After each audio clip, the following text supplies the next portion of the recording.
Hola, ¿qué tal? Bienvenidos un día más a Que Dios nos pille confesadas. Esperamos que estéis muy bien. Gracias por clicar en el vídeo y visualizarlo. No os olvidéis de darle me gusta y bueno, y si queréis podéis dejar un comentario y puestos ya. Hoy vamos a hablar sobre la reacción católica ante el proceso de secularización en España.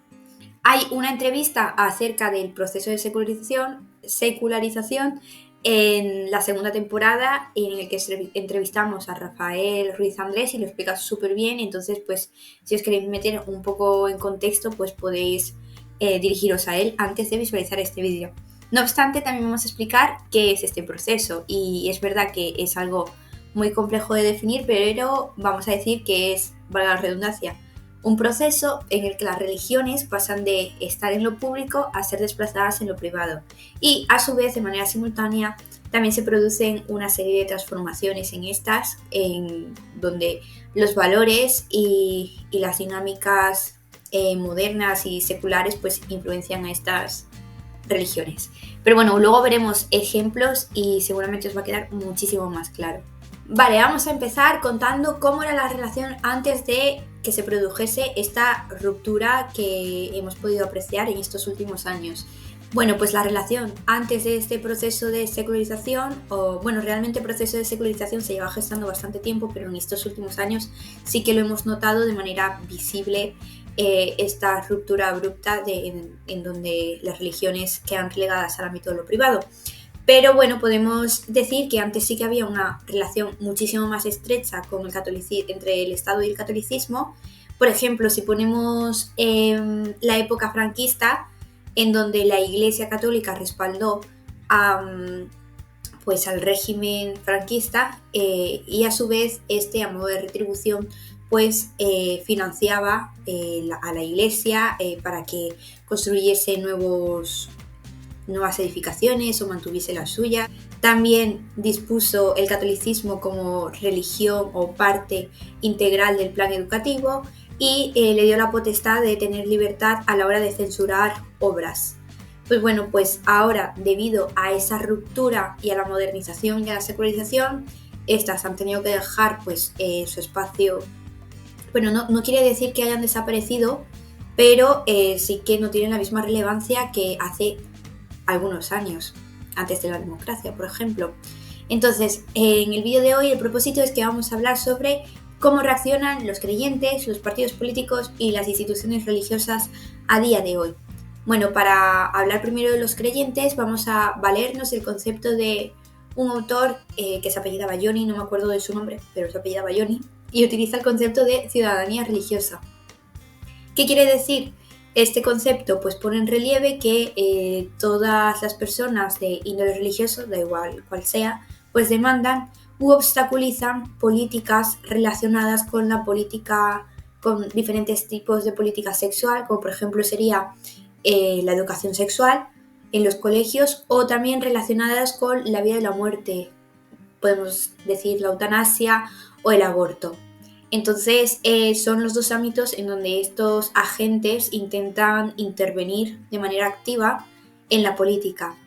Es curioso porque hay una socióloga que se llama Mar Griera, es una socióloga de las religiones bastante reconocida en España, y dice que es muy sugerente ver cómo el número de cristianos decae debido a este proceso de secularización, pero a la vez las movilizaciones lideradas por los católicos han aumentado. Entonces, pues parece muy paradójico ver esta dinámica. ¿Y cómo lo explica esta autora, Mar Griera?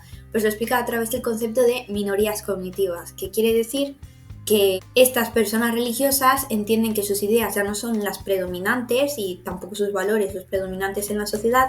Por tanto, ven en ello, pues se perciben a sí mismos como una minoría cognitiva. Entonces, pues sí que perciben una guerra de moralidades entre las que ellos o ellas comparten y la de los otros, ¿no? Las secularizadas y las modernas. Y bueno, creo que podemos ver un montón de discursos relacionados en torno a ello, de personas, hombres mayores, hablando sobre cómo se han perdido los valores y tal, igual que no dudo en que puedan tener parte de razón, pero también sabemos que los valores son cambiantes, como el mundo. Pero bueno, en segundo lugar tenemos a los partidos políticos, que también comparten este tipo de narrativas de los creyentes y bueno, vienen muy de la mano. Y me gustaría mencionar también el tremendo auge que hay en la extrema derecha a nivel ya europeo. Reciben el nombre de partidos democristianos liberales, es decir, bueno, nos recuerda un poco a Vox, ¿no? En España. Y bueno, ¿qué es lo que defienden estos partidos democristianos liberales? Pues defienden la centralidad de las familias heterosexuales para preservar a la especie humana en el mundo. Defienden una identidad pues nacional, un nacionalismo exacerbado, así como una economía liberal y democrática. Y puede parecer que a lo mejor, bueno, creo que todo el mundo sabe que ahora mismo en Europa son los que llevan la batuta, y salvo España y algunos otros casos, la mayoría son de centro derecha o democristianos también. Y podemos mencionar, por ejemplo, a la organización que se llama el Partido, bueno, no es una organización, es el Partido Popular Europeo, que conglomera, no, bueno, se dice así, que agrupa a todos los partidos pues democristianos y de centro derecha pertenecientes a los países miembros de la Unión Europea. Así pasa lo que pasa, que existe una polarización y se conforman identidades excluyentes que respaldan todo tipo de discursos xenófobos, como sucedió en Francia, o favoritismos religiosos, porque claro, si estás abanderando en este caso una identidad religiosa, la identidad cristiana, lo que estás haciendo es asegurarte de conseguir votos de personas del sector religioso, y si llegas al poder, pues es obvio que esta religión, en el cristianismo, ya sea protestantismo, catolicismo o los ortodoxos, pues tendrán más privilegios que el resto de religiones. Y bueno, creo que es algo que habría que replantearse, si realmente la religión debería ir unida a la política. Y a mí me gusta pensar en una frase muy famosa que, bueno, no voy a decir quién la dijo, pero seguramente sabréis quién la dijo, de al César lo que es del César. Realmente ¿Por qué no sabes quién la dijo? Jesús. Así que bueno, creo que es algo en lo que podemos reflexionar. En tercer lugar tenemos a las instituciones eclesiásticas. En este caso hablamos de pues ONGs, instituciones, fundaciones, iglesias. No hablo de creyentes, bueno, aunque las iglesias están compuestas por creyentes, ¿no? Pero hablo más a nivel institucional.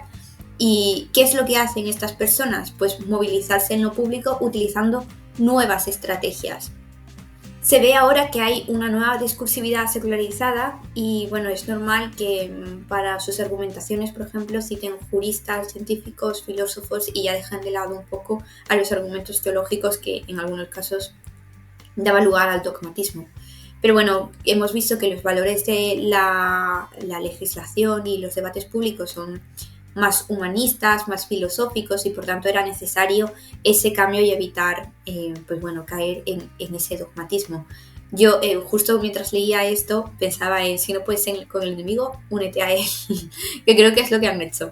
Y bueno, hay una segunda estrategia, además de la nueva discursividad secularizada, que es la ONGización, espero haberlo dicho bien, y es que se asocian con otras instituciones seculares pues para dar más peso a sus movilizaciones. Es decir, si la crítica viene en que solo los religiosos son pro vida, pues entonces el hecho de adherir a sus filas a personas o entidades secularizadas pues aporta más legitimidad al movimiento. Y a mí me parece totalmente lógico y totalmente lícito. No obstante, habría que preguntarnos hasta qué punto estas ONGs son seculares. ¿Por qué lo digo? Porque ya hemos visto ejemplos, por ejemplo, con la Fundación Hazte Oír, la del famoso autobús que circuló por Madrid, creo que era en Madrid.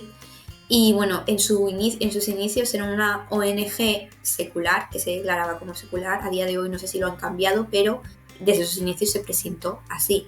Pero es que luego, tras la circulación de este autobús y la investigación por parte de los medios de comunicación, se descubrió que sus dirigentes no eran católicos, o sea, no se declaraban católicos, se declaraban ultracatólicos, que no sé qué diferencia hay y cuando dejas de ser uno y cuando te conviertes en lo otro, ¿no? Pero bueno, que habría que preguntarnos hasta qué punto las ONGs que dicen ser seculares realmente lo son.